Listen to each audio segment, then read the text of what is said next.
नमस्कार मित्रांनो, मी Bhushan Limaye, chartered accountant आणि फिनान्शियल ॲडवायझर.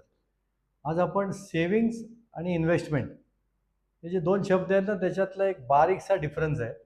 जनरली आपल्याला काय वाटतं, सेविंग्ज आपण करतो म्हणजेच इन्व्हेस्टमेंट करतो. तर कोणी विचारलं, तू इन्व्हेस्टमेंट करतो का? तर आपण हो म्हणतो. सेविंग्स करतो का? हो म्हणतो. पण दोघांमध्ये एक बऱ्यापैकी फरक आहे. फरक हा आहे की सेविंग्ज आपण जे करतो ना, त्याच्यामध्ये उद्देश आपला शॉर्ट टर्मचा असतो. म्हणजे कमी अवधीसाठी आपण सेविंग करतो.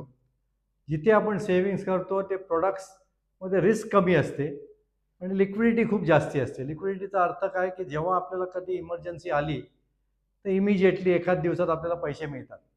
तर सेविंग्स आपण शॉर्ट टर्मसाठी करतो, अशा प्रोडक्ट्समध्ये करतो जिकडे रिस्क कमी आहे. रिस्क कमी असल्यावर आपल्याला रिटर्न्स पण कमी मिळतात. आता प्रोडक्ट्स कुठले कुठले आहेत सेविंगमध्ये? सेविंग्स करताना प्रोडक्ट्स आहे पोस्ट ऑफिसमध्ये इन्व्हेस्टमेंट, बँकेत फिक्स डिपॉझिटमध्ये इन्व्हेस्टमेंट, रिकरिंग डिपॉझिटमध्ये इन्व्हेस्टमेंट, या सगळ्या ज्या इन्व्हेस्टमेंट्स आहेत ना, त्या सेविंग्समध्ये मोडतात. आता इन्व्हेस्टमेंट जेव्हा आपण करतो त्याच्यासाठी आपला अवधी थोडा लॉंग टर्म असतो.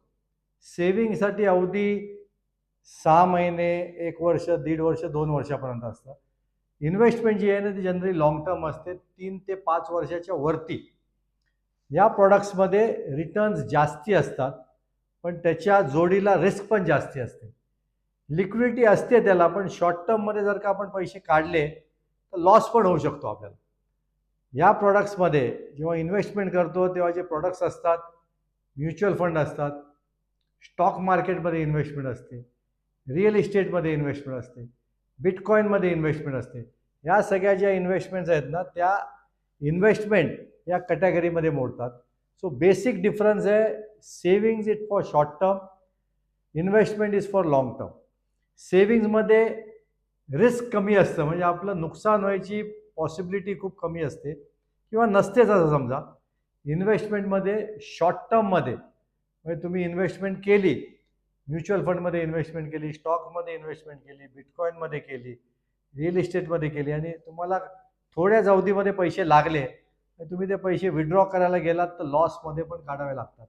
तर लो रिटर्न्स असतात सेविंग्समध्ये, हाय रिटर्न्स असतात इन्व्हेस्टमेंटमध्ये, पण तुम्हाला जास्ती थांबावं पण लागतं इन्व्हेस्टमेंटमध्ये. तर लॉंग टर्मसाठी आपण इन्व्हेस्टमेंट करतो, शॉर्ट टर्मसाठी आपण सेविंग्स करतो. हा बेसिक डिफरन्स आहे, हा तुम्हाला समजणं फार गरजेचं आहे. So happy savings and happy investment. Thank you.